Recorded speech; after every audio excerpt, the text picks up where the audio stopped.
Salut les mordus de hockey, bienvenue au show où du hockey, on en mange à pleines dents. Salut mon Ced, comment ça va? Salut, ça va toi? Top shape, top shape. Aujourd'hui, on poursuit dans le fond notre décompte des top 25 des espoirs du Canadien de Montréal. Donc, on passe aujourd'hui numéro 15 à 11, si je me souviens bien. Exact. Oui. Faut peut-être faire un Donc, petit rappel comment ça marche, parce que là, oui, on est rendu au 3e épisode déjà. oui, Mais pour bonne ceux qui idée. viendraient de tomber là, sur nos épisodes, en fait, ce qu'on fait, c'est un top 25 des prospects du Canadien qui n'ont pas encore joué plus de 10 matchs dans la Ligue nationale, tout simplement parce que on considère que des prospects, des vrais prospects, n'ont pas encore vraiment joué dans la Ligue nationale. Oui. Tout simplement. Parce qu'on pourrait faire un top 25 des 25 ans et moins, ce qui s'est déjà fait, ou, par exemple, les 22 ans et moins. Dans notre cas, ce n'est pas au niveau de l'âge, mais bien au niveau de l'expérience dans la Ligue nationale. Puis le premier qu'on a. En fait, je vais y aller tout de suite avec le premier, c'est moi qui en parle. Oui. Le 15e dans notre liste, c'est Luke Tuch avec 38 points sur 100 à mentionner. Donc, c'est sur 100 les points. Selon notre équipe de mordus de hockey et de Frank Well, Luke Tuch, c'est un Américain qui fait 6 pieds 2, déjà 185 livres, qui est rendu à 21 ans par contre. Pourquoi? Parce qu'il joue dans la NCAA, tout simplement. Il a été repêché en 2020, donc 47e au total, ce qui est quand même un très haut choix. Oui. C'est le frère de l'autre. Donc, Tuch, qui joue avec maintenant avec les Sabres de Buffalo. Exact.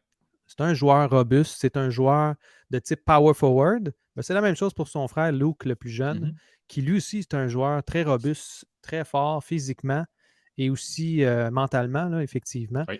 C'est un joueur, en fait, qui se démarque par son jeu robuste, mais aussi parce qu'il est bon avec son bâton. Il est capable de déjouer les défenseurs très facilement. Donc, il y a un beau maniement de rondelle combiné avec sa force. Ça fait en sorte que c'est difficile de lui enlever la rondelle. Je ne sais pas si vous avez vu là, cet été, on a pu voir un peu ce joueur à l'œuvre. Les gens disaient, bon, c'est un joueur de 20 ans qui joue avec des jeunes de 18 ans, mais ça reste qu'il était très dominant là, en termes de possession de rondelles. C'est ça qu'on peut s'attendre de lui, en fait. Puis là, on va commencer à parler des planchers, puis on avait parlé la dernière fois, là, on va commencer à penser plancher, plafond en termes de courbe de croissance. Oui. Dans son cas, il y a déjà un plancher assez élevé. Là, la question, c'est est-ce qu'on va y laisser une chance quand il va sortir de l'université? C'est sa dernière année. Il joue avec Syracuse cette année. En fait, je pense qu'il a joué avec Syracuse tout le temps. Tu sais, il est très, très bon, là, mais ça finit cette année. Non, là. il Donc, vient de Syracuse, excuse, Seb. Il vient de Syracuse, mais il a joué avec Boston University. Ah, c'est ça, exactement. Bon, tu vois, je n'étais pas loin. Hein? C'est une confusion facile. C'est deux États très, très proches, l'un à côté de l'autre. Donc, dans son cas, c'est ça, c'est qu'il a joué en NCAA, c'est sa 4e année NCAA. Techniquement, là, après cette année, c'est fini. Donc, il devrait soit se rapporter à Laval à la fin de l'année, donc quand le tournoi là, va se terminer, ou tout simplement ne sera pas signé. Puis s'il n'est pas signé, ben, ça veut dire qu'il devient libre comme l'air. Donc, il pourrait aller signer ailleurs dans une autre équipe. Une autre équipe, puis Moi, ça pourrait coûter cher, je pense. Oui, parce que j'espère que le Canadien va se réveiller et il va le signer parce que c'est un excellent power forward, chose qui nous manque un peu là, dans le Canadien, là, du grit puis de la force physique, de la force mentale. Tu sais, ça va être un joueur qui va être un. Tu sais, l'agressivité, ça se passe sur plusieurs choses, là, mais dans son cas, je pense qu'il y a un niveau d'agressivité en termes de récupération de rondelles, en termes de possession de rondelles qui est au-dessus de la moyenne. Puis c'est vraiment pas à négliger. Là. Kirby Dack nous l'a montré un peu, là, mais imaginez Kirby Dack qui a plus de chiens encore. Puis, tu sais, même, moi, j'irais plus loin que ça. Tu sais, il y a beaucoup de partisans qui n'aimeraient pas se débarrasser d'un Anderson. Mais clairement, Luke Tuch à maturité, c'est Anderson, mais en plus capable de batailler le long des bandes puis de gagner à rondelle. Ouais. C'est peut-être un peu moins de buts scorés qu'Anderson au final, là, mais ça pourrait. Un joueur plus défensif. Ça pourrait tellement être le complément à Suzuki Caulfield. Ça pourrait tellement être le complément parfait à un Newhook Slavkovski, ça pourrait tellement être un complément parfait. Vous comprenez ce que je m'en vais avec ça. Donc, c'est pas nécessairement le gars le plus flamboyant, encore là, mais comme je vous dis, avec les noyaux qu'on a déjà chez le Canadien, ça pourrait être un gars qui vient fitter, puis une piece du puzzle là, parfaite, là, mettons, direct sur une des 2-3 premières lignes de notre alignement, facilement, je pense. Oui. Ben, tu sais, il y a encore de la place à amélioration en plus. C'est ça qui est Oui. le fun avec lui. Tu sais, sa possession de rondelle, elle va s'améliorer parce que c'est là-dessus qu'il travaille beaucoup là, depuis les dernières années. Mais vu qu'il a déjà un talent au niveau de son jeu défensif en règle générale, ben, déjà là, ça lui donne un avantage. Il peut se concentrer sur ce type de choses-là. Il a une très grande vitesse, comme tu disais, là, à la Anderson. Donc, c'est un joueur qui est très rapide en accélération et en pleine vitesse. Donc, ça va vraiment beaucoup aider ses coéquipiers, là. Puis regarder son frère, à quel point je veux dire, il s'est fait Il domine. barouetter parce qu'il est toujours échangé. Là. Il était toujours blessé à Las Vegas. Mais depuis qu'il est à Buffalo, puis depuis qu'il joue avec Tage Thompson, puis tabarouette, c'est un joueur impressionnant. Ouais. C'est comme un late bloomer, lui aussi, là, dans un sens. Là. Oui, mais beaucoup à cause des blessures. Là. C'est ça. Vive le hockey pour ça. C'est ça. À qui le dis-tu? Donc, 14e choix, on est allé chercher, c'est notre premier gardien dans le top 15. Donc, Jacob Fowler avec 42 points. Encore un autre qu'on a eu la chance de voir son entrevue là, dans le spécial, dans le spécial du Canadien, là, sous les coulisses du repêchage. Puis, écoute. Au moment que vous le voyez, là, juste dire, c'était le 1er septembre. Nous, on tourne ça le 1er septembre. Donc, c'est pour ça, ça s'est passé hier. Hein, c'est ça? C'est hier, exact, oui.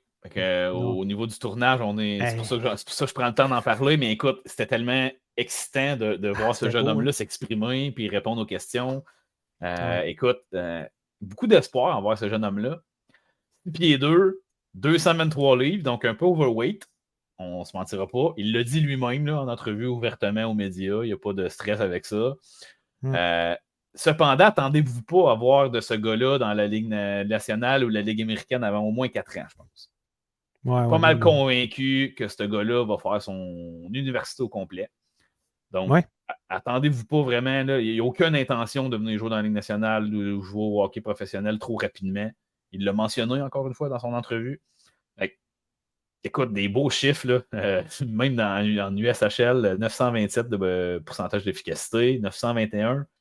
C'est des beaux chiffres. Là.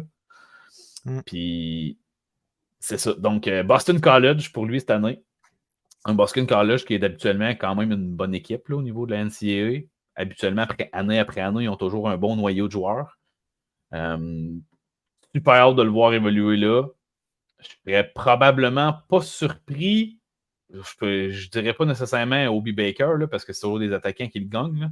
Mais je serais pas surpris de le voir aller chercher une nomination. Une petite nomination ou un petit trophée là, au niveau de la NCAA dans les prochaines années. Là. Peut-être pas directement cette année, là, mais non, c'est ça. Dans les prochaines années, je ne serais pas surpris qu'on en entende beaucoup parler au niveau de la NCAA, dans le fond. Ben, il en a parlé un peu dans ses entrevues, là, que il a toujours été douté. On a toujours douté de ses compétences. Puis finalement, on regarde l'année passée, il a quand même gagné le gardien de but de l'année dans la USHL. Là. Donc, c'est pas rien. Là. C'était le meilleur gardien de toute sa cuvée là, en ce moment, au niveau de la USHL. C'est pour ça que je suis un peu surpris de l'avoir de voir qu'il a dégringolé autant. Là. On l'a repêché combien? On l'a repêché 69e.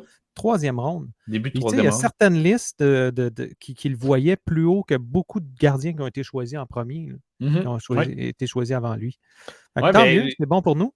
Mais encore une fois, je pense que beaucoup d'équipes, des fois, oui, l'attitude, c'est intéressant chez un joueur, mais la situation physique du jeune homme, 18 ans, 223 livres, là, c'est beaucoup de poids quand même. Là. C'est vraiment beaucoup de poids à 18 ans. C'est sûr qu'il mesure 6 pieds 2, là. C'est un athlète, là, ça reste un athlète. Sauf que, est-ce que c'est vraiment de la masse musculaire, ce poids-là? Est-ce que c'est vrai? Je pense qu'avec les tests physiques qui ont passé au combine, tout ça, je pense qu'il y a peut-être quelques équipes qui ont eu peur peut-être du sérieux du jeune homme là, au niveau de sa préparation physique, dans le fond. Mais mental toughness, c'est pas à négliger. Là. Puis là, je veux dire, on peut en nommer des gardiens qui n'étaient pas les athlètes les plus phénoménaux là, aussi dans le passé. Là, Robin que, Lehner, mal même blessé. Martin Brodeur, pas la même. Mhm. Pas Ouais, c'est pas la même chose. pas le même era, là, au niveau, Ouais. pas la même ère de hockey, là, mais tu Non. sais, c'est ça, c'est pas nécessairement des gardiens de but qui ont des shapes exceptionnelles, mais regardez les athlètes, ou même Phil Kessel, là, pas besoin d'aller loin. Regardez la carrière que ce gars-là a eu, puis il n'est pas en shape. Là. Non, Ça non. veut pas dire que Mais il n'y a les pas gars sont l'air pas. en shape. Mais ben, au niveau, il n'y a pas le body, il n'y a, pas la shape au niveau corporel. C'est sûr qu'il est musclé et qu'il s'entraîne pareil, le gars, là, mais c'est ça. Donc, ça témoigne pas nécessairement d'un sérieux aussi présent que c'est ça, les gars qui prennent soin de leur shape et ainsi de suite. Donc, potentiellement que ça fait peur à quelques équipes, ça là. Oui, je suis d'accord. Mais ça reste un excellent choix pour le Canadien. Oui, Puis oui, moi s'il se je développe comme l'adore. il est supposé, là, Mm-hmm. pourrait facilement passer par-dessus même des Dobish éventuellement. Là. Oui. Ben, en fait, moi, je pense que je l'ai fait dans ma tête, il est en avant de Dobus pour moi. Ouais, on va voir ça. C'est pour ça. De toute façon, tous les joueurs qu'on a là en ce moment sont quand même près l'un de l'autre. Pour ce qui est du prochain, ouais, c'est ça. Pour ce qui est du prochain, là, vous allez m'excuser avec la prononciation. Là. Il s'appelle Vincent Rohrer. C'est Ouais, un c'est pas Autrichien. Là. Non, c'est un petit peu compliqué, là, mais on finit par s'habituer. On n'a pas le choix. Parce que je pense que c'est un joueur qui potentiellement. On va le voir dans la Ligue américaine, ça, je suis pas mal sûr de mon coup. Mm-hmm. Mais un peu à la Philippe Messer. Premièrement, c'est un centre qui joue à droite. Et en ce moment, il joue à droite dans la ligue où il joue, tout simplement parce qu'il est plus petit et plus jeune aussi. Là. On parle d'un 5 pieds 10, 160 livres, donc c'est pas très, très pesant. Mais il utilise vraiment bien son physique. Donc, c'est un joueur qui va se positionner d'une façon à pouvoir débalancer les défenseurs très facilement. Il a master, si on veut, là, son positionnement pour bénéficier même son manque de stature là, en ce moment. Ça peut juste s'améliorer avec le temps quand il va prendre du poids. Ça reste un joueur là, qui est extrêmement électrisant. Donc, allez voir ses highlights. Là. C'est un gars qui a un excellent jeu de rondelle, maniement de rondelle là, avec dans le fond, quand il joue, tout simplement quand il joue avec des joueurs qui sont plus rapides que lui, il est capable de les déjouer d'une façon. Là, en fait, c'est tellement facile pour lui que je pourrais dire qu'il est élite à ce niveau-là. Ouais. En ce moment, là, il joue dans la OHL comme joueur européen. Excusez-moi. Faut qu'il améliore sa production, par contre. Il faut qu'il améliore sa production en saison régulière. Mais l'avantage qu'il a, c'est qu'il augmente son niveau rendu dans les séries. Oui. Donc, il produit plus en série qu'il produit dans la saison régulière. Est-ce que ça montre une immaturité de sa part? Peut-être, là, mais quand il est le temps de se mettre à on, il est là. Donc, il a une bonne vitesse au-dessus de la moyenne. Ça reste un joueur qui va avoir de la difficulté à se faire une place dans la Ligue américaine en ce moment, considérant là, tous les joueurs qu'on a au niveau de centre. Là. Fait que je sais pas trop comment le placer. Tu sais, on l'a placé. Là, je n'ai pas le bon joueur là, qui est placé. Là, c'est 13e. Là. Oui. On l'a placé 13e, mais ça reste que il pourrait aussi bien être 17e, 18e qu'il pourrait être 10e. Là. Fait que, il pourrait bouger ce joueur-là. C'est un wild card qu'on pourrait dire. Là. Je pense que c'était déjà le cas quand ils l'ont repêché, en fait. Dans le fond, le Canadien était conscient un peu que c'était ce type de risque-là quand on a décidé de le prendre. Quand même une production de points pas loin d'un point par match là, en OHL. Sauf que oui, clairement, il a besoin d'être plus dominant que ça. Ça a l'air d'être le type de joueur, comme tu as dit, qui lève son jeu d'un cran dans les situations quand les situations le demandent. Je pense que le Canadien est quand même fervent de ça, en général. Peut-être une des raisons pourquoi on a décidé de prendre une chance aussi avec ce joueur-là. Ouais.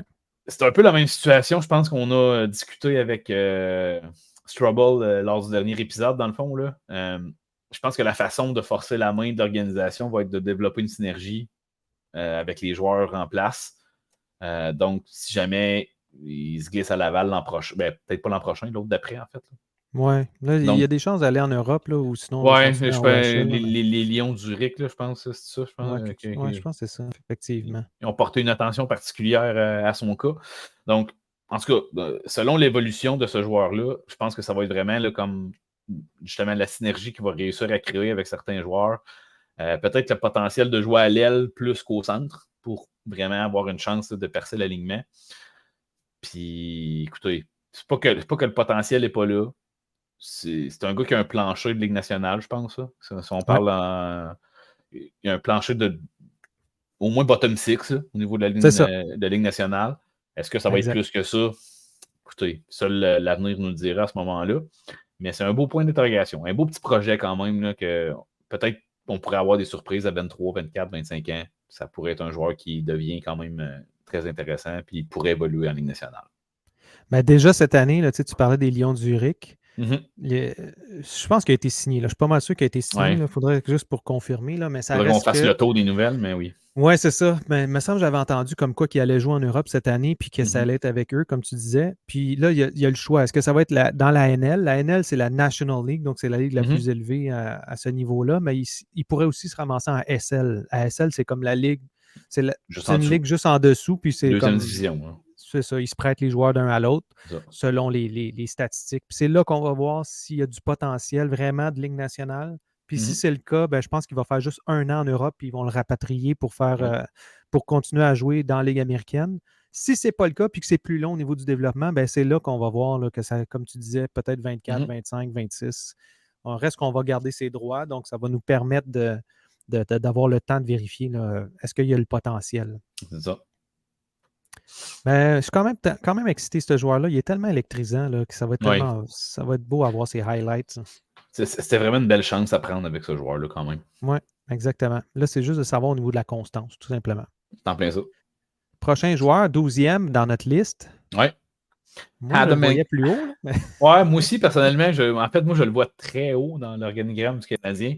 En fait, je pense qu'il est en train de défaire tous les pronostics qu'on pouvait avoir au niveau de ce gars-là, principalement parce qu'on ne le voit pas jouer. Là. Adam Ekstrom, suédois, donc il joue en Ligue de Suède, principalement. En SHL, là, au cours de l'an passé, qui est quand même la meilleure ligue là, au niveau une excellente ligue, la Suède. Là. Puis probablement une des tops aussi au niveau de l'Europe, là, si on fait le tour des ligues d'Europe. Quand tu regardes le top 10, dans le top 10, là, c'est à peu près au milieu. Là, si mettons 5, 6, 6e en termes de ligue. Tu parles de toutes les ligues? Oui, c'est ça. Oui, de toutes les ligues d'Europe. Là, on a la KHL qui sont comme premiers. Oui, c'est ça. Par défaut. Oui, c'est ça. Là. Mais bon, notez qu'il joue avec des adultes. Il réussit à aller chercher 16 points, 43 matchs, défenseur gaucher, des qualités offensives, pied 2, 190 livres. Donc, c'est quand même le type de gabarit qu'on aime avoir, là, qui est quand même plus un choix sécuritaire, si on peut dire ça comme ça. C'est pas un risque au niveau du gabarit. Il est capable de compétitionner le long des bandes. C'est vraiment un gars qui est capable aussi de voyager, de transporter la rondelle, en possession de la rondelle. Donc, potentiellement faire même des entrées de zone au niveau power play, des choses comme ça. Donc, c'est un défenseur gaucher qui a un potentiel offensif. Donc, c'est quelque chose qu'on n'a pas nécessairement beaucoup chez le Canadien. Là, tout le monde va crier Lane Hudson tout de suite, mais c'est ça. À part lui, on n'en a pas beaucoup nécessairement. Jeune homme de 19 ans, encore présentement.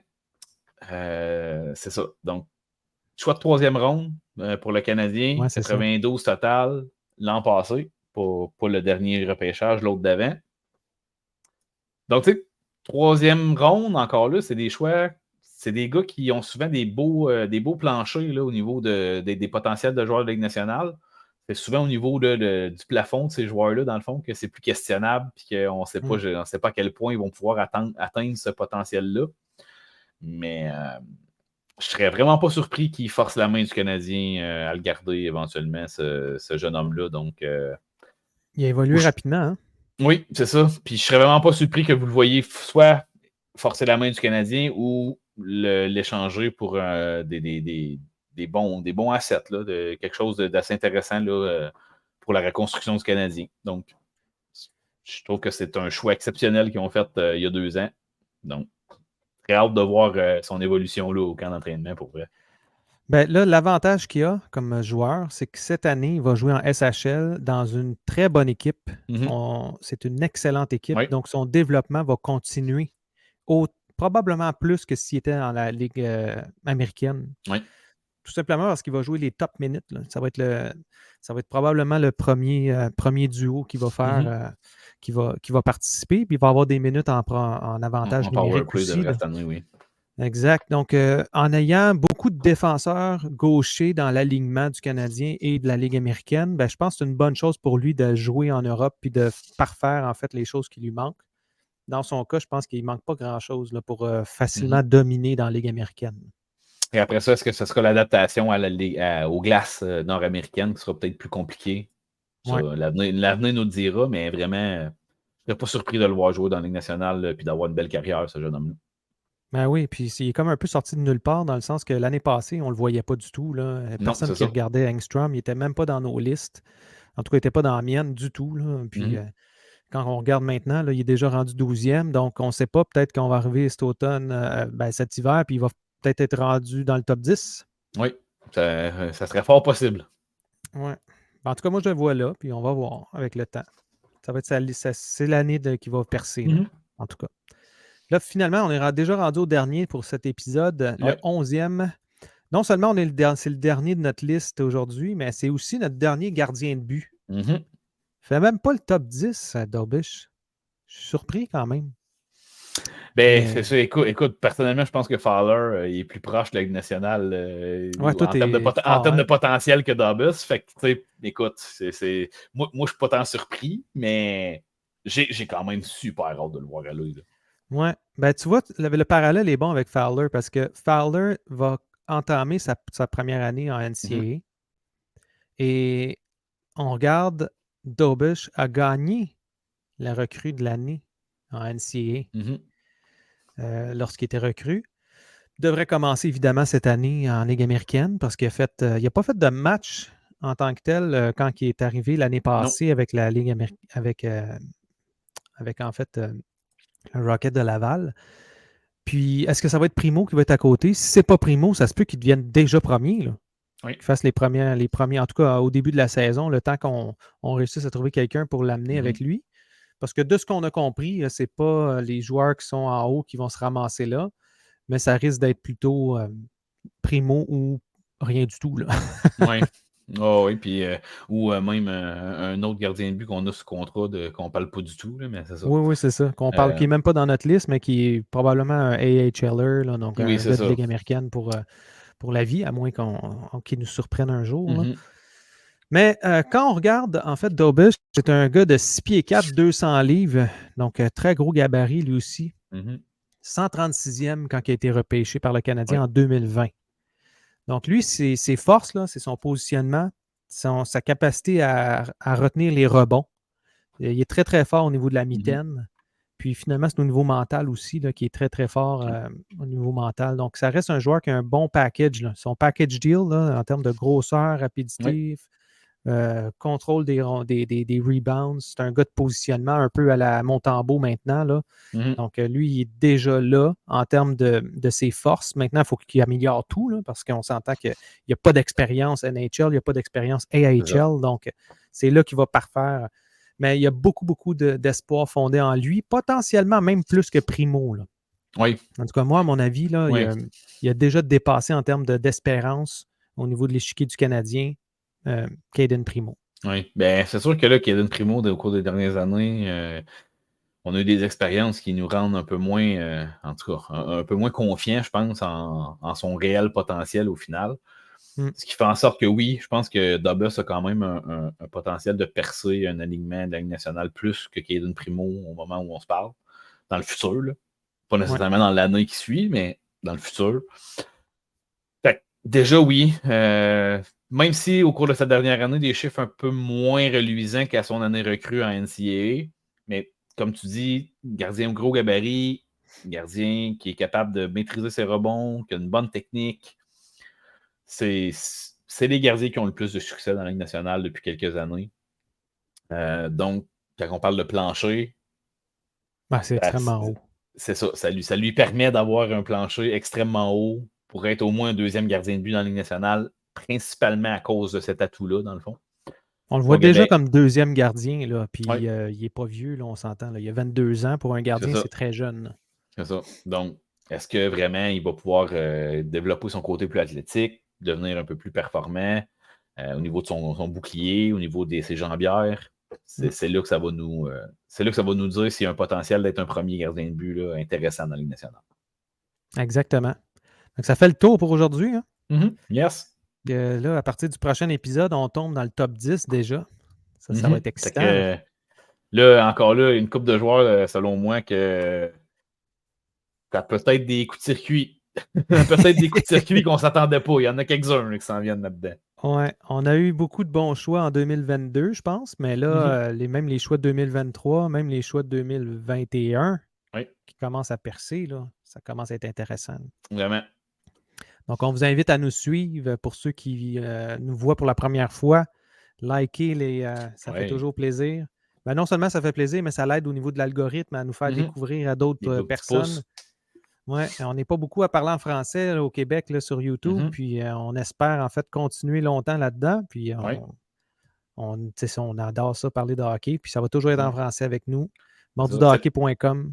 On utilise encore pas mal d'anglicisme, mais on s'améliore. Ouais. C'est difficile, hein? Des fois, là, le monde du hockey, c'est très anglophone. Hein? Il faut penser que beaucoup des recherches qu'on fait pour ramener les faits en français, on les fait en anglais. Hein? Donc, c'est pas toujours évident là, de ramener tous les points, mais on est là pour faire ça pour vous autres. Exactement. Fait que, puis aussi, donnez vos commentaires si vous êtes d'accord avec nos choix ou pas. Puis, comme vous savez, on va le faire évoluer, ce classement-là, tout au long de l'année, jusqu'au repêchage même. Puis, si vous avez des questions, n'hésitez pas. Oui, puis on va toujours s'amuser à débattre avec vous là-dessus, c'est sûr, certain. Yes. Fait que sur ce, je vous souhaite une belle journée. Merci beaucoup, Julien. Yes, merci, Seb. À la prochaine. Salut.